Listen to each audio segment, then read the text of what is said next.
नमस्कार, मैं डॉक्टर रेखा RC online academy में आपका स्वागत करती हूँ। आज मैं आपको जैन धर्म के या जैन साहित्य के बारे में बताऊंगी। इससे पहले की वीडियो में मैं आदिकाल का जो सिद्ध साहित्य और नाथ साहित्य था उसके बारे में बता चुकी हूँ। आज मैं आदिकाल के जैन साहित्य के बारे में बताऊंगी।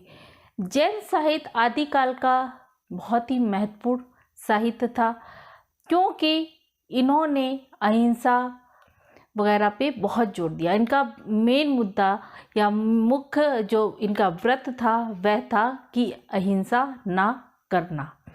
तो जैन साहित्य में हम जैसा कि जानते ही हैं कि महावीर जैन हुए हैं, उनको हम तीर्थंकरों के या तीर्थंकर के नाम से पुकारते हैं। उनको हम आचार्य भी बोलते हैं, कवि भी बोलते हैं, मुनि भी बोलते हैं, लेकिन जैन का जो एक मुख्य नाम है वह है तीर्थंकर। तो सबसे पहले हम जानेंगे कि जैन साहित्य का उदय कब माना जाता है। जैन धर्म का समय 6ठी शताब्दी माना जाता है। इसमें बहुत से आचार्य और तीर्थंकर हुए। उन आचार्यों में या उन तीर्थंकरों की संख्या 24 मानी जाती है। इन्होंने 30 वर्षों तक उपदेश दिए, मतलब लगातार 30 वर्ष तक, मतलब कहते हैं ना कि 24 तीर्थंकर हुए हैं। तो 24 तीर्थंकर होने पर उनके कुछ उपदेश भी हुए हैं और लगातार इनके उपदेश 30 वर्ष तक जारी रहे। जो 24वें तीर्थंकर थे वह महावीर जैन हुए।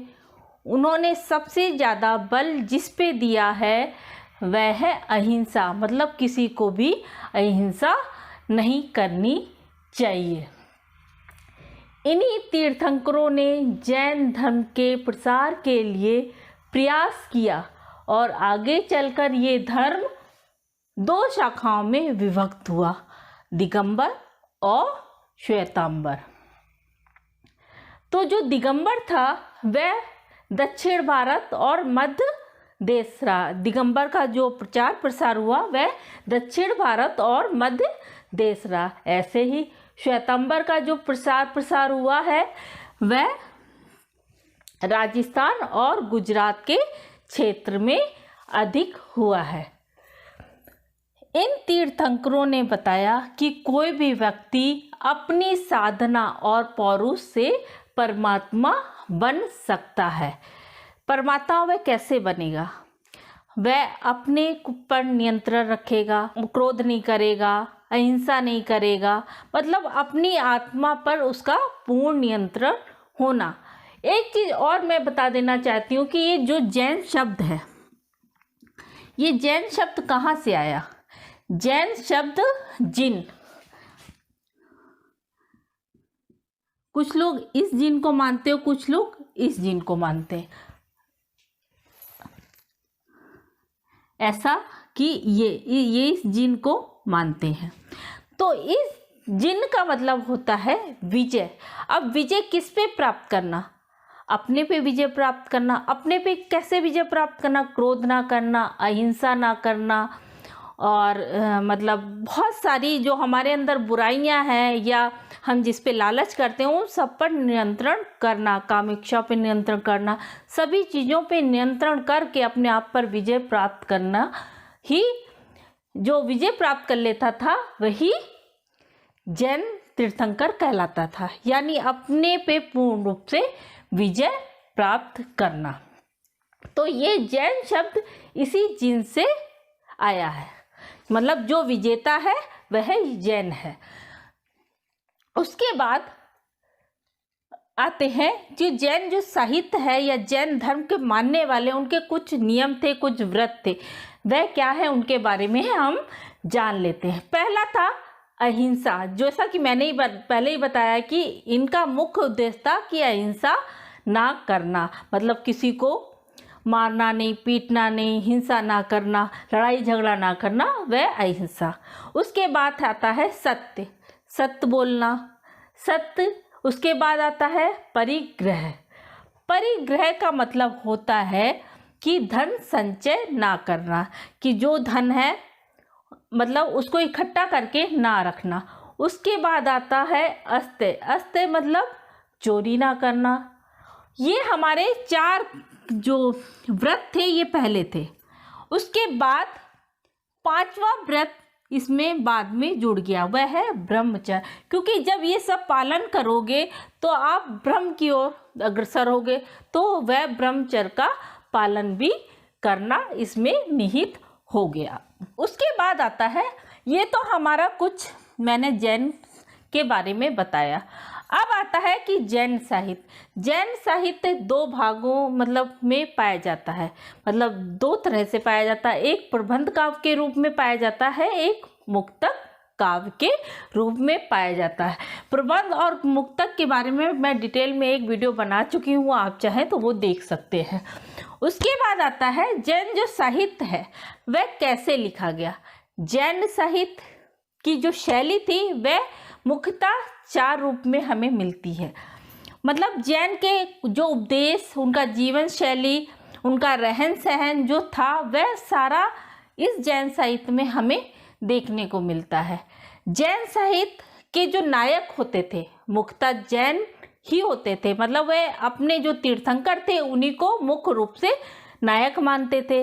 और जो वैष्णव के अवतार थे राम कृष्ण, उनकी चर्चाएं करना ही इस साहित्य का मुख्य उद्देश्य था। मतलब एक तो जैन हो गया उनका मुख्य आधार, दूसरा कि कृष्ण और राम के मतलब जो भी अवतार थे उनके बारे में गायन करना ही इनका मुख्य उद्देश्य था। और उद्देश्य इनका ये भी था कि जो इनका धर्म है जैन धर्म, उसकी जो शिक्षाएं हैं या उपदेश हैं उनको जन जन तक पहुंचाना। तो जैन साहित्य में आप देखेंगे आपको श्रावण मिलते हैं। श्रावण वह थे जो जैन मंदिरों में जाके ताली बजा के जैन तीर्थंकरों के जो चरित्र थे उनका और वैष्णव अवतारों का गायन करते थे। मतलब वह गायन मतलब गे, तो वह गे का मतलब होता गा के, ताली बजा के धर्म की शिक्षाओं को रटते थे या सुनते थे। उसमें भी आपको एक चीज बता देने वाले हैं कि जैन में श्रावक होते थे और श्रामक होते थे।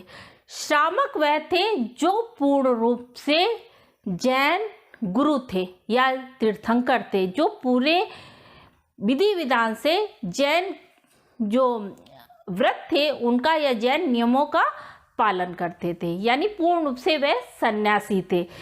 वे गृहस्थ आश्रम से दूर थे, पूर्णतः वह तीर्थंकर थे। और जो श्रावक थे वह क्या थे, वह इन्हीं जैन गुरुओं की स्तुति गाया करते थे। स्तुति गाया जैसे मंदिर हो हम लोग जाते हैं वैसे ये भी जैन मंदिर जाते थे और ताली बजा कर उनकी स्तुति किया करते थे, वैष्णव अवतारों की स्तुति किया करते थे। तो उनको श्रावक गे भी बोलते हैं। मतलब जो जिस लय में ये गाते थे ताली बजा के, तो उसको गे एक विधि है उसको बोलते थे। उसके बाद आता है ये मैंने बता दिया। अब हम आते हैं आचार।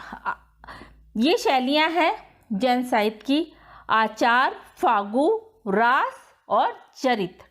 सबसे महत्वपूर्ण है रास, इसके बारे में हम डिटेल में अभी बताते हैं। सबसे पहले हम आते हैं आचार पे। इस शैली में घटनाओं के स्थान पे आचरण संबंधी उपदेशों की प्रधानता थी।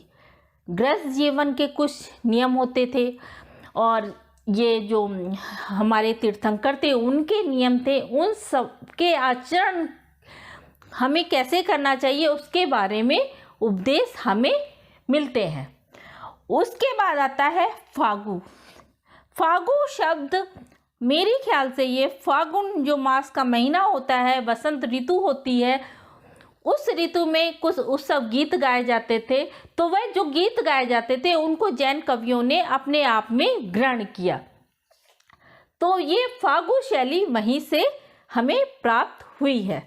उसके बाद हमारा इसमें फागु में एक चीज़ और है कि इसमें श्रृंगारिक लोक काव्य की परंपरा है और जैन कवियों ने इसको ग्रहण किया। उसके बाद आता है हमारा रास। रास आप ये रास अलग है और रासो जो वीर गाथा काल का रासो काव्य है वह अलग है, दोनों को आप मिस नहीं कर सकते।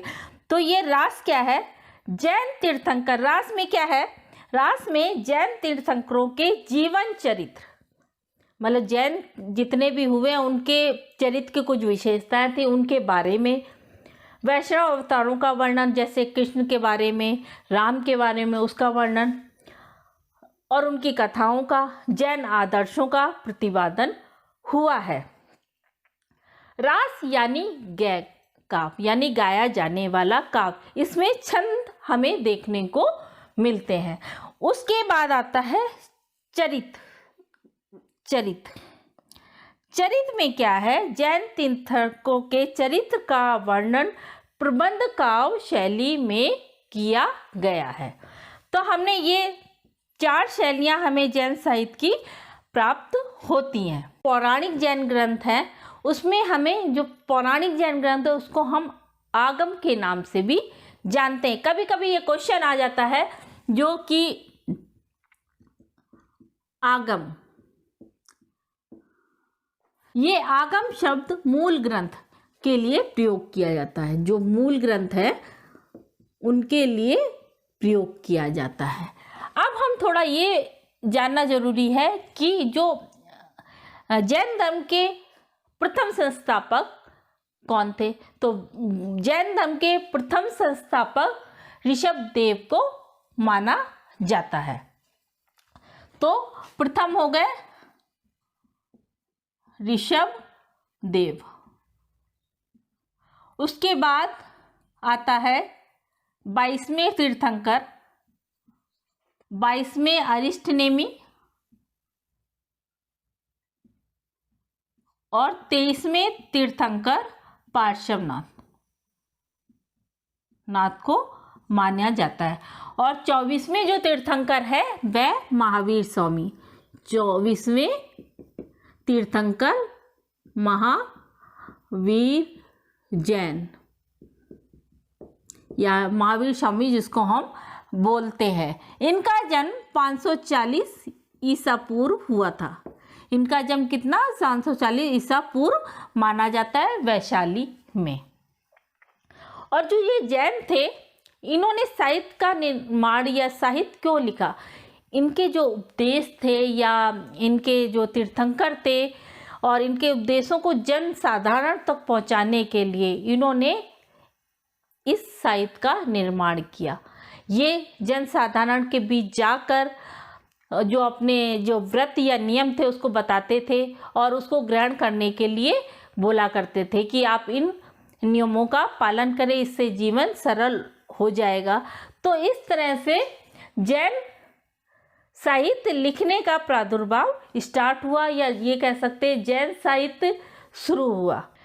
जैन साहित्य हमें 2 तरह से प्राप्त होता है, एक तो अपभ्रंश युक्त और अपभ्रंश मुक्त।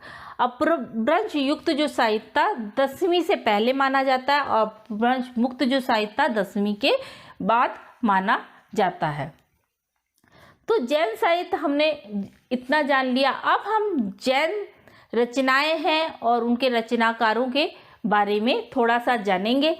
इससे संबंधित जो जैन साहित्य के रचनाकार हैं उससे संबंधित बहुत सारे प्रश्न हमें किसी भी कॉम्पिटिटिव एग्जाम में देखने को मिलते हैं।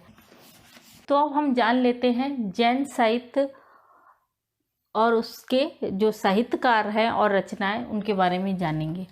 तो जैसा कि हम लोग जानते हैं कि जैन साहित्य जो लिखा गया तीर्थंकरों के बारे में लिखा गया, जो जैन के तीर्थंकर थे, और वैष्णव अवतारों के बारे में लिखा गया, उनके उपदेश जो थे जैन तीर्थंकर उनके बारे में लिखा था। तो जो ये सबसे पहला हमें ये देखने को मिलता है श्रावकाचार, ये 933 में लिखा गया। इसको लिखने वाले थे देवसेन। ये एक प्रसिद्ध जैन आचार्य थे। इसमें इन्होंने 250 दोहों की रचना की और इन दोहों के माध्यम से इन्होंने श्रावक धर्म का प्रतिपादन किया। श्रावक, जैसा कि मैंने पहले ही बताया है कि जैन मंदिरों में जो जनसाधारण थे ताली बजाकर जैन तीर्थंकरों की स्तुति करते थे और राम अवतारों की या वैष्णव अवतारों की स्तुति करते थे, वे श्रावक कहलाते थे। तो उन्होंने उनके लिए जो नियम बनाए थे उसको इस श्रावकाचार में लिखा है। उसके बाद आता है शालीभद्र शूली। इन्होंने भारतेश्वर बाहुबली रास की रचना की।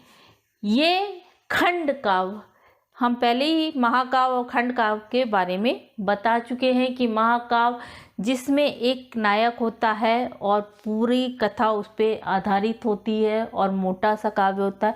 खंड का वह होता है जिसमें एक पात्र या चरित्र लिया जाता है, उसके बारे में बताया जाता है।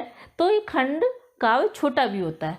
इसमें 205 छंद है। इसमें भारतेश्वर और बाहुबली का चरित्र चित्रण किया गया है। इन दोनों में युद्ध होता है, उसका वर्णन है। अंत में युद्ध समाप्त होता है और शांति छा जाती है। इन सब के बारे में इसमें बताया गया है। उसके बाद है विजय सेन सूरी। इन्होंने रेवंतगिरी रास की रचना की।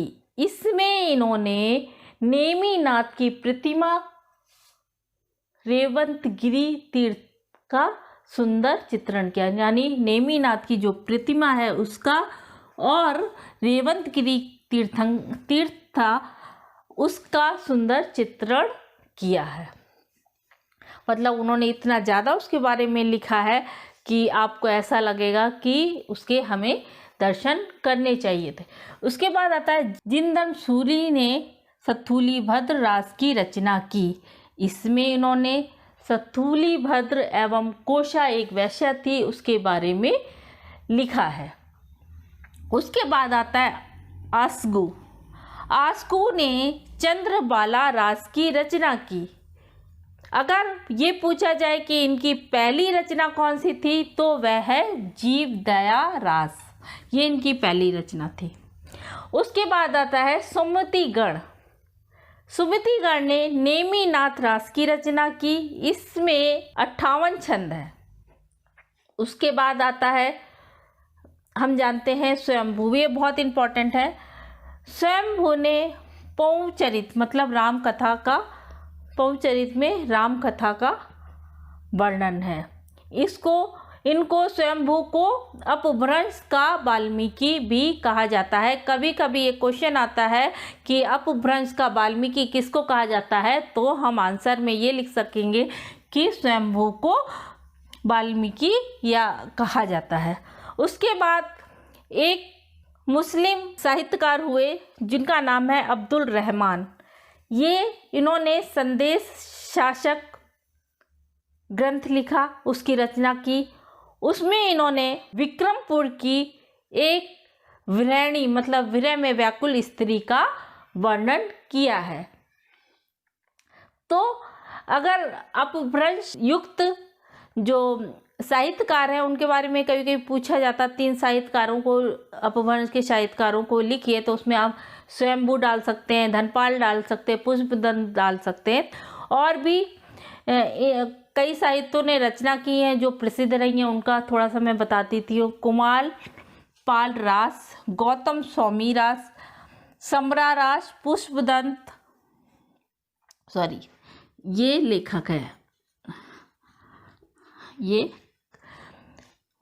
जीव दया रास, उपदेश रसायन रास, ये एक इम्पॉर्टेंट है, कभी कभी आ जाता है। उसके बाद है बुद्धि रास आदि रचनाएं हैं। ये हमें रचनाएं कभी कभी पूछ ली जाती हैं। तो आज मैंने आपको आदिकालीन जैन साहित्य के बारे में बताया। इस साहित्य की कुछ और भी विशेषता थी। उसकी ये विशेषता थी, ये मौलिक रूप से सत्य पर आधारित था। तो आज मैंने आपको आदिकालीन जैन साहित्य के बारे में बताया। तो आप हमारा ये टॉपिक आदिकाल के जो भी साहित्य थे, सिद्ध साहित्य, नाथ साहित्य, जैन साहित्य, वो कंप्लीट हो गया है। अब हम इसके आगे जाएंगे, उसके वीडियो बनाएंगे और आप उन वीडियो को कंटिन्यू देखते रहिए। तो अगर आपको हमारा ये जैन साहित्य का वीडियो पसंद आया है तो हमारे चैनल को सब्सक्राइब करें, वीडियो को लाइक करें। नमस्कार।